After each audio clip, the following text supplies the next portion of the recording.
After seeing this film, I think we should all go out, find an Irish person, and give them a hug.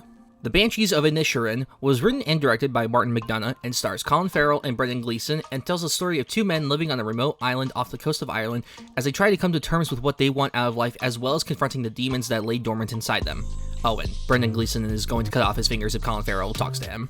If you can't tell, this movie has a dark, twisted sense of humor about it, but that's with all of Martin Mcdonough's films. Getting his start as a playwright, Mcdonough has always been interested in focusing on the self and more so the inner battles we all face.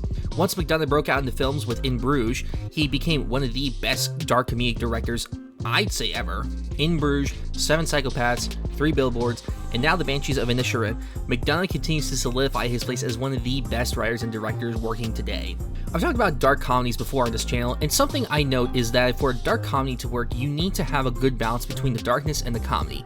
And the best way to do this, in my opinion, is to have really well-written and defined characters, which, of course, Mcdonough does really well. Farrell's character lives a pretty boring and mundane life, waking up, tending to his animals, maybe going for a walk, then spending the rest of his time either at the pub or at his home with his sister. It's so boring and mundane that this is the kind of stuff that he likes to talk about. The other night, 2 hours you spent talking to me about the things you found in your little donkey shite that day. Well, it wasn't me little donkey's shite, it was me pony's shite, which shows how much you were listening. Then, you have Gleeson's character. Despite living on the same isolated island, Gleeson doesn't want the mundanity to be the last thing he remembers. He wants to make music, to bring joy to people's lives, and to be remembered for something other than just being alive. But, standing in his way is Farrell's complete unawareness of how boring he is, which is constantly preventing Gleeson from living the life that he wants to live. Farrell and Gleeson are both terrific as always, with Farrell being the spotlight of the film. As I stated at the beginning, the film deals a lot with the demons we have inside, but more so, the lack of addressing it in men. Gleeson's character is obviously dealing with it, but he has no healthy way of talking about it to someone. And Farrell's character is so unaware of his own demons that by the end, they finally burst out in an incredibly unhealthy way.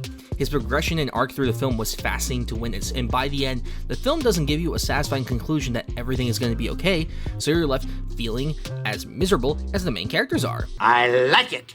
Mcdonough never sugarcoats the dark in his dark comedies, and I think that's what makes them work so well. Where other dark comedies still tend to lean more to the comedic side and have only a few moments of darkness, Mcdonough leads more into the darkness rather than the comedic, but still has enough comedy to not make it a drama. However, not everything in this film is perfect. With Barry Keoghan's character, while I can see what Mcdonough was going for with him, if you took his character out, then nothing really changes. I think if Mcdonough found a better way to really incorporate his character into the narrative, then I think it could have made the themes that much stronger. Also, Mcdonough usually leaves his films with an ambiguous type of ending, basically where there is one, but it's not supposed to be satisfying. Here, it kind of leans into that, but not in the ways films like 3 Billboards did. It's not a big hindrance, but I just thought I should mention it. The Banshees of Inisherin is one of the best films of the year, very easily.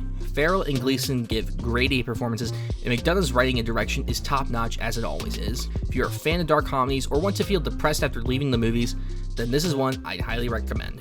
I'm going to give The Banshees of Inisherin an 8 out of 10.